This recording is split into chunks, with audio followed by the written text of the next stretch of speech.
You ever have that feeling where the harder you try to think, the less clear anything gets? It's like in that rush to find an answer, the answer itself just slips away. Today, let's talk about a simple but really profound shift in how we see things. A different way to learn, to see, and to find a bit of clarity. There's this old saying, it goes something like this: a stressed mind is like muddy water. Just let that sink in for a second. Muddy water. You can't see through it. You have no idea what's really down there at the bottom. And this is exactly where our story begins, with a young student named Ethan. He was smart, he was dedicated, but his mind just felt constantly clouded. Just like that muddy water, everything was all churned up, and nothing was clear. Ethan felt totally overwhelmed. I mean, he would sit with his books for hours, rereading the same page, trying to just force himself to understand. But the more he strained, the more the words just kind of blurred together. He was trying to grab onto clarity, to wrestle it into place, but all it did was make the water even murkier. And this led him to a pretty big question, one that I think a lot of us ask when we get frustrated. If forcing it doesn't work, then where does clarity actually come from? Well, the beginning of an answer for him didn't come from a book. It came from an encounter with his philosophy teacher, an older man, quiet, who always seemed to be observing more than he was speaking. So Ethan explains his whole struggle, the frustration, the mental exhaustion, all of it.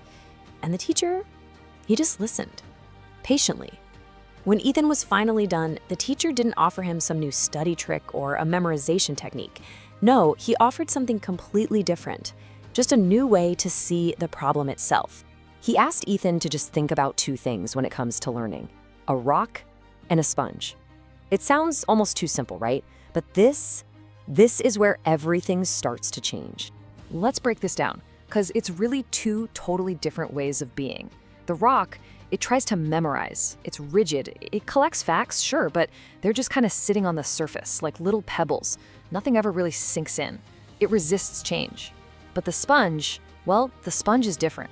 It wants to understand. It's flexible. It doesn't just collect facts. It absorbs the meaning, letting it sink deep inside. It welcomes that depth.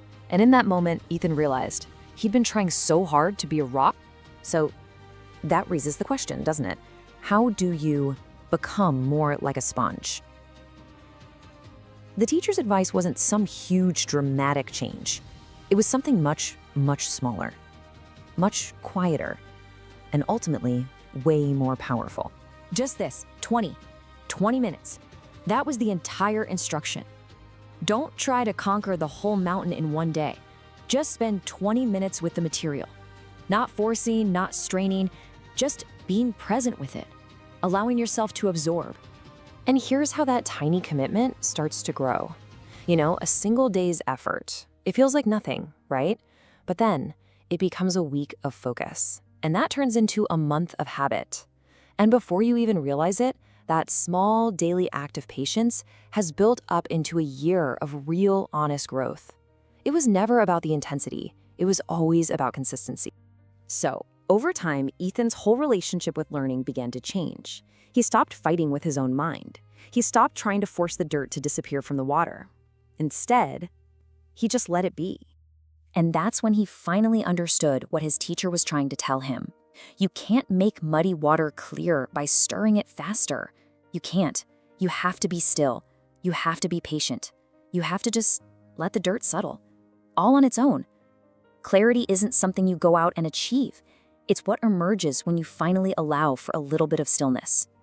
So that leaves us with a question to sit with, in our own lives, in our own minds. With all the things that feel so churned up and unclear, what's the mud that we keep stirring? And what might happen if, just for a little while, we gave it the time and the quiet it needs to settle?